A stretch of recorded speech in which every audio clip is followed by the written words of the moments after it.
द्वादश म्हणजे 12 मंडळ उल्लंघन करून देव आले। किती मंडळ? 12 मंडळ।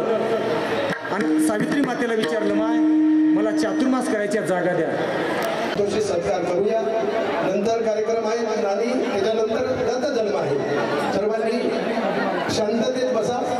शांततेत आपण जर शांतता राखली तर कार्यक्रमाचे पूर्ण आनंद आपल्याला घेता येतो। या ठिकाणी आवर्जून उपस्थित असलेले बालाजी पाटील पुढेगावकर यांचंही या ठिकाणी आगमन झालेलं आहे। कृपया त्यांचंही संस्थांच्या वतीने हार्दिक स्वागत। मी आमचे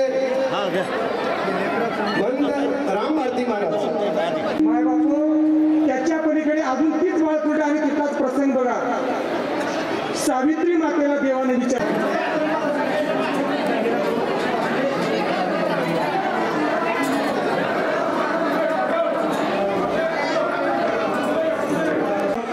आणि मी पतिव्रता आहे याचा अभिमान आमच्या ठाई नव्हता, म्हणून मी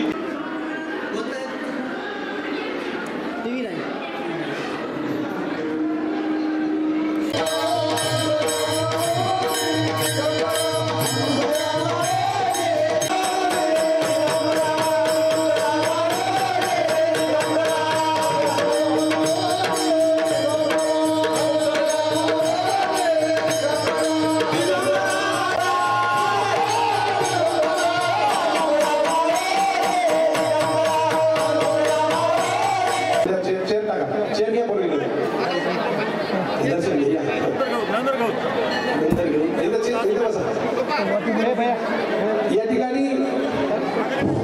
महाराजांच्या हस्ते हा जीर्णोद्धार झालेला आहे। दत्तात्रय भारती मठ संस्थान ह्याच्यातर्फे दत्त जयंती दरवर्षीप्रमाणे साजरी होती आणि ह्या पंचकृषीतले भाविक लाखोच्या संख्येने ह्या दत्त जयंतीला उपस्थित राहतात। तेलंगणा असो की आंध्रा असो आणि एरियातल्या लोकांना ह्या जत्रेचा लाभ घ्यायला पाहिजे।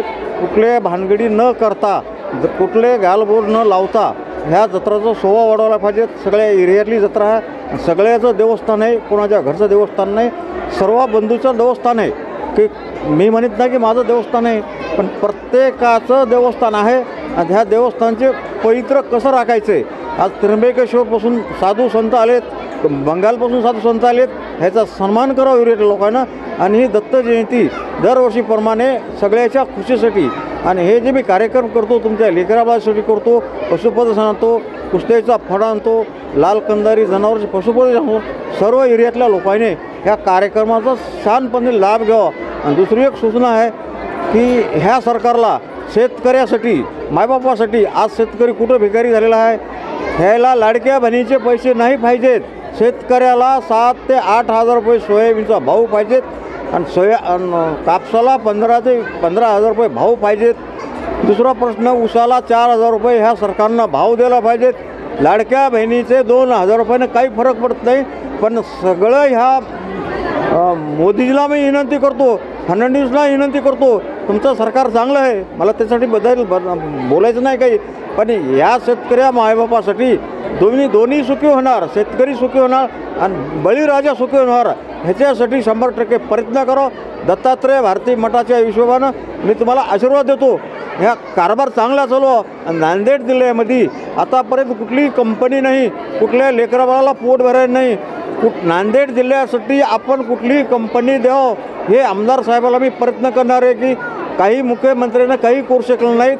गरिबाचे लेकरं कापड दुकानावर आणि जिबा चालवायला आणि भांगर वेचवायसाठी कापड धंदा आहे नांदेड जिल्ह्यात आणि कुठलाही धंदा मोठ्या प्रमाणात नाही आणि हे नांदेड जिल्ह्याचे महाराष्ट्राची नगरी सांगतात। आणि दुसराही प्रश्न आहे, कलेक्टर साहेबाला माझी विनंती आहे, कडा आवाज बंद करा। कलेक्टर साहेबाला दुसरी एक विनंती आहे, आज गुरु गोविंद सिंगचं माहेरघर असलेलं गोदावरी तीर्थक्षेत्री गोदावरी नदीतलं पाणी काढून यानं घाण बाहेर काढावं आणि त्र्यंबकेश्वर नाशिकसारखा ह्या पवित्रावर त्याचा घाट व्हायला पाहिजेत। आज हे पहिला गुरुच्या गद्दी आधी घाट व्हायला पाहिजेत। कुठल्याही आमदार असो की मुख्यमंत्री असो कुठल्याने लक्ष दिलं नाही, ह्या नदीचं पाणी बाहेर काढावं गंदगी करून।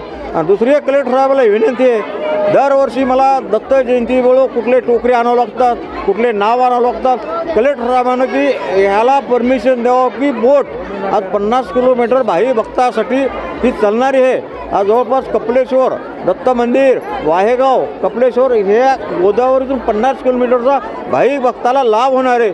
आणि ह्याच्यासाठी देवस्थानला जर परमिशन दिलं, देवस्थान ही बोट सोडू शकते. पण गरीब लोकांसाठी किंवा मार्केटमध्ये याला काही सुद्धा नाही. रविवारी लोक जे सुट्टीवर राहतात त्याला नांदेडला फक्त एकच गार्डन आहे की फिरायसाठी, आणि कुठलंही गार्डन नाही. इकडे तर 10 देवस्थान आहेत.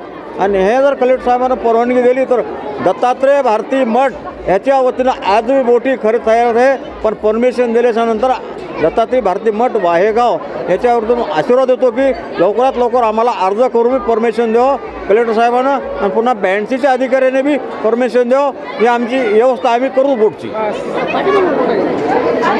दत्त मंदिर दत्त जयंतीनिमित्त आपण हजेरी लावली, काय सांगाल याबद्दल? सर्वप्रथम दत्तात्रय महाराजांच्या चरणी नतमस्तक होतो. मोहनपूर या मठसंतांचं एक ऐतिहासिक वारसा या ठिकाणी आहे आणि मोठ्या प्रमाणामध्ये दरवर्षी भाविक भक्त दर्शनासाठी या ठिकाणी येतात.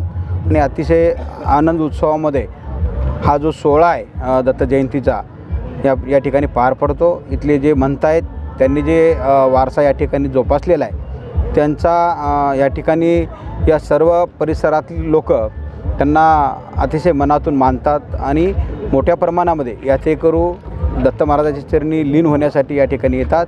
आणि बरेच भक्तजन जवळपास 5-10 हजार लोक या ठिकाणी दर्शनासाठी येतात आणि या आनंदाचा आनंद या ठिकाणी ते घेत असतात. उद्यापासून हिवाळी अधिवेशन चालू होणार आहे.